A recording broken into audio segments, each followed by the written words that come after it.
Good morning, boys and girls. Welcome to the mean value theorem for integrals. Before we jump into the mean value theorem for integrals, let's quickly review the mean value theorem. Remember, the mean value theorem said if a function is continuous and differentiable, right, on the interval, then there's going to be some value c where the derivative is going to equal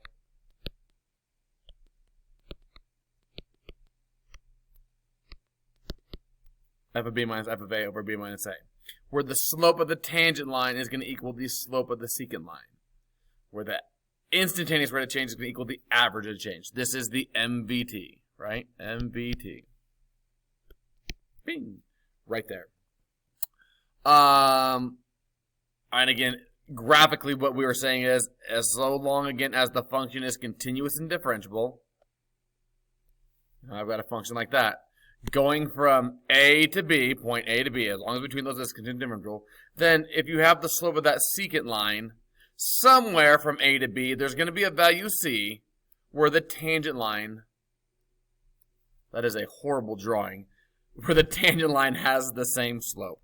I don't even know if I bother trying to make that better. I don't know. There, that's a little bit better-ish. Good enough, we'll call that good. But where those things are going to be the same. Okay, that's what the MVT stated, kind of in words and in picture form. All right. So now, when we talk about the mean value theorem for integrals, the mean value theorem for integrals. Well, let's see. Let me write it first here. Okay, here's your mean value theorem for integrals. The integral of from a to b of f of x dx can be represented by f of c times b minus a. Now, just looking at it, that might be kind of hard to comprehend. But let me show you the picture and tell you what we're kind of talking about here. If we have some function, like this, maybe I shouldn't do that. I don't like my picture already. If I have some function that kind of looks like, I don't know, we'll just go like that. Like this, from A to B, okay? A little bit easier kind of to grasp here. We'll say A is here, and B is here just to make things easy. Okay, this would give me, the integral would give me that area under the curve, right? So, what this is saying over here is there is going to be some value C, at least one. In this case, we would have two, I would say. But at least one on the interval, such that at C, hopefully I'm going to make this a good estimate here, at C, that f of C, that y value, if I use that y value and multiplied it by the base, okay, if I found the area of that rectangle, that would equal the area under the curve. There's going to be some C value along the way where, this area that I'm leaving out up here is going to get replaced by now our extra area on the outside. Okay, that's what the mean value theorem for integrals says. Okay, we can draw some rectangle, some value to equal the area underneath the curve. All right, so this by itself is kind of cool. I mean, it kind of makes sense. That seems like that should work. But we don't use this, honestly, all that much. Okay, the mean value theorem for integrals. However, what we will do with this, if I were to take this and divide both sides by that b minus a, 1 over b minus a, integral a to b of f of x dx, this would now equal f of c. Okay, and this formula we use quite a bit, because this same idea, this f of c, this value where this line is right here, we call that the average value of a function.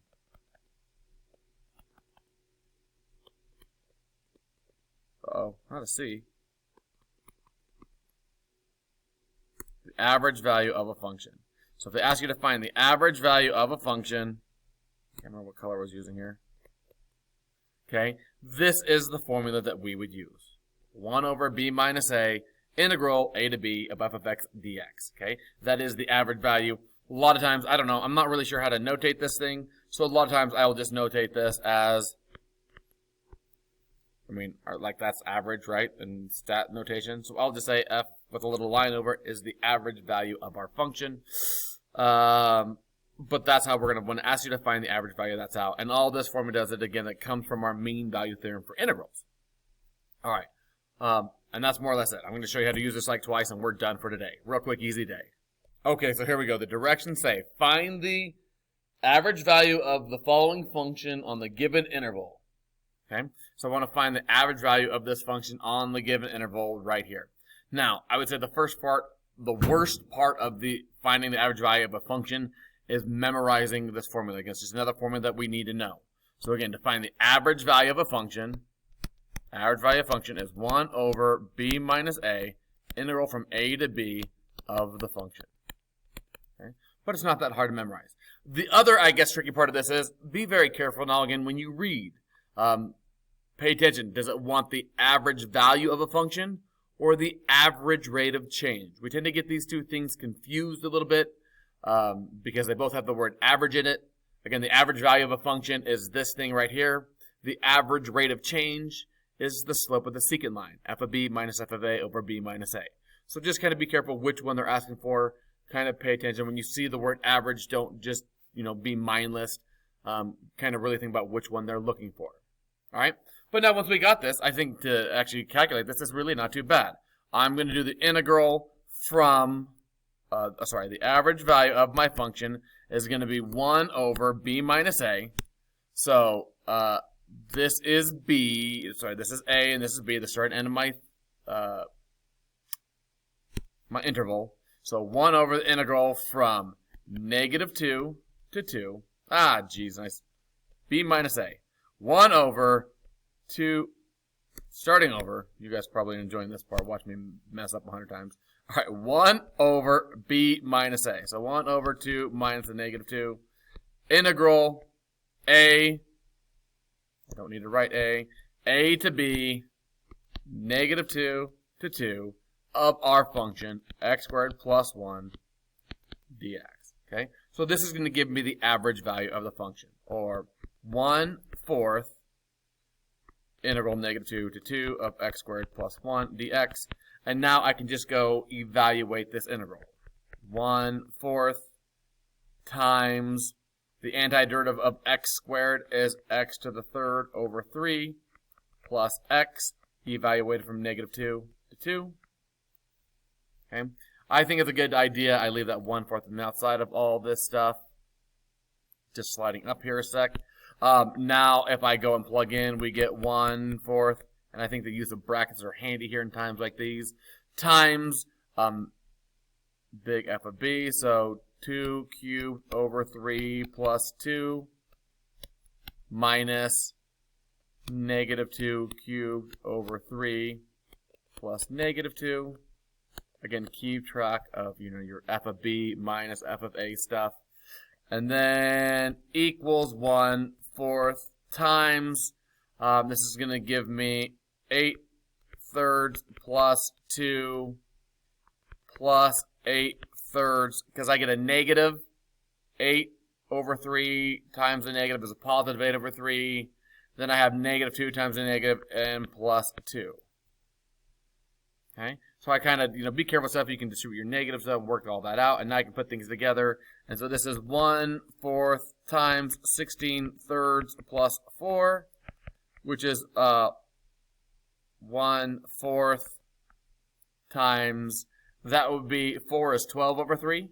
So 12 and 16 is 28 over 3, which is, gotta slide up again here, which is 28 over 12, or if we reduce that, divide by 4, we get 7/3.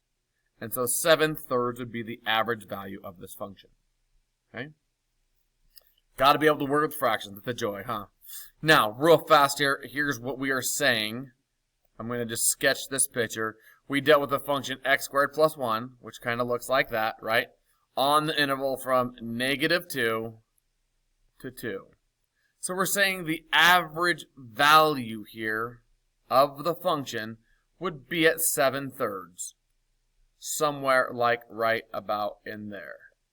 Okay? that is the average value of this whole thing. Actually, let me erase, go back and get rid of the side of the boxes. But, this is the average value of the function on the interval. We're starting at high, and then we go low and come back high. But that is the average value of that function on the interval. Okay. All right, one more problem here. All right, on this last problem here, I want to find out where the function is going to equal its average value. Or I want to find that C value that I would use in order, going back to the FSC thing. I want to find that C value that I would use, to find out where this average value would happen. Okay. So, to do this, again, I'm going to find the average value of the function, 1 over b minus a, integral a to b of f of x dx. There's my average value of the function. All right, so this is 1/2 integral from 0 to 2 of e to the x dx, which is 1/2 antiderivative of e to the x is e to the x, evaluate from 0 to 2. And so this is 1/2 times e squared minus e to the 0, or this is 1/2 e squared minus 1 distributed, or minus 1/2. Right? If I distribute that all the way through, I get 1 times 1/2 is 1/2. All right, so I want to know when this is going to equal, where is this going to happen on that function? So now when I get the average value of my function, in this case it's just some crazy number, but that is just some crazy number, I'm going to set my function equal to that. So 1/2 e squared minus 1/2 equals e to the x. And I'm now going to want to go and solve this. Okay. I don't know. I'm going to pull up my calculator here. Okay, so plug into our calculator here. 1/2 e squared minus 1/2 is just a crazy number. It is just 3.194 equals e to the x. And so now to solve for x, I would take the ln of both sides. So the ln of that answer gives me 1.161. So this would be that C value where if I plugged it in, I'm going to get the output of the average value. Okay? That is that C value. Sometimes, again, we use X. Sometimes we will use C. You can say either thing, and people understand what you're saying, and we are okay. All right, boys and girls, that is it for today. Thank you for watching. Have a good day.